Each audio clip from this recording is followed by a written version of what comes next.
देखिए, मैंने पहले भी कहा था कि केंद्र सरकार के ऐतिहासिक 9 वर्ष पहले महीने के कार्यक्रम थे, उसके 10 बाद सभी क्षेत्रों का समावेश, सभी वर्गों का समावेश, वरिष्ठ भी युवा भी, एक ऐसी टीम जो सर्वसमावेशी, सर्वस्पर्शी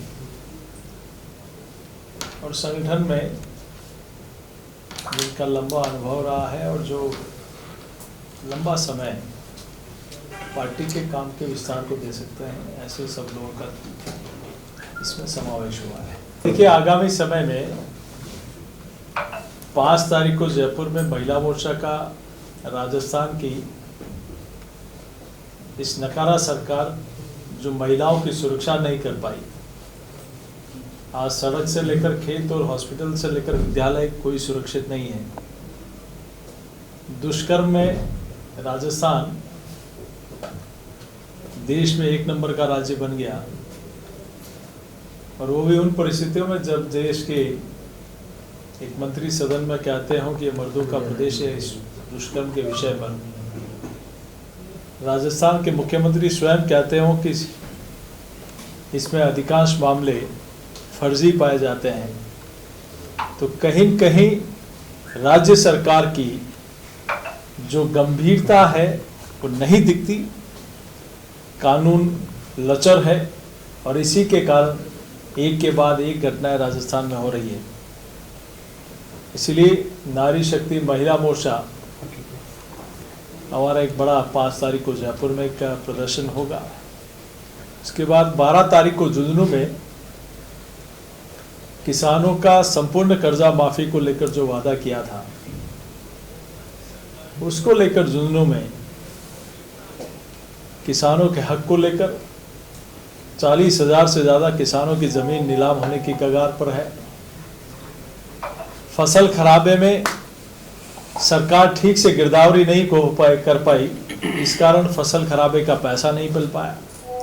लंपी में उस बीमारी के समय किसानों की कोई मदद नहीं कर पाए, और सरकार की लापरवाही के कारण लाखों गाय काल का ग्रास बन गई।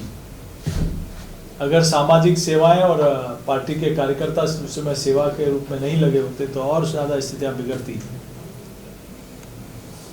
सरपंच संघ ने क्या कहा, विधानसभा में सरकार ने क्या घोषणा की, और उससे इतर जाकर मात्र कुछ लोगों को उसमें सहायता देना, ऐसे कई विषयों को लेकर भारतीय जनता पार्टी किसानों के विषय को लेकर झुंझुनू में प्रदर्शन करेगी। और 18 तारीख को अजमेर में बेरोजगारी भत्ता युवाओं को नहीं दिया, लेकिन राजस्थान के लाखों युवाओं का भविष्य खराब करने का भी पाप राजस्थान की सरकार ने किया।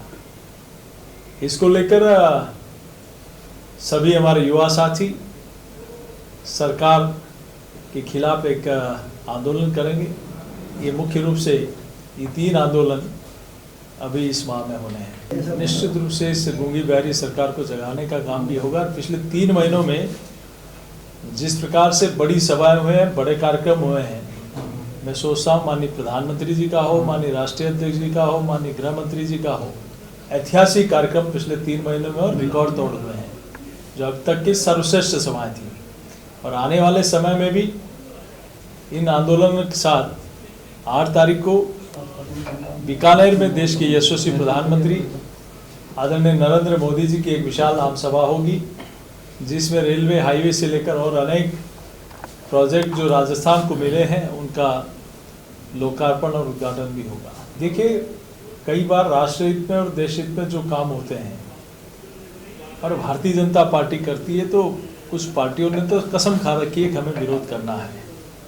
उनको ये नहीं पता कि देश की जनता का मिजाज क्या है, देश की जनता क्या चाहती है, लेकिन फिर भी विरोध करना, चाहे धारा 370 हो, चाहे राम मंदिर का विषय हो, चाहे नागरिकता संशोधन कानून हो, 3 तलाक हो, लेकिन कहीं न कहीं चाहे एग्रीकल्चर बिल की जो बात आप चर्चा में कर रहे हैं, लेकिन देश की जनता क्या चाहती है, देश के हित में क्या है, समझना ये चाहिए राजनीतिक पार्टियों को कि, और इसीलिए Bharatiya Janata party nation first को लेकर काम करती है।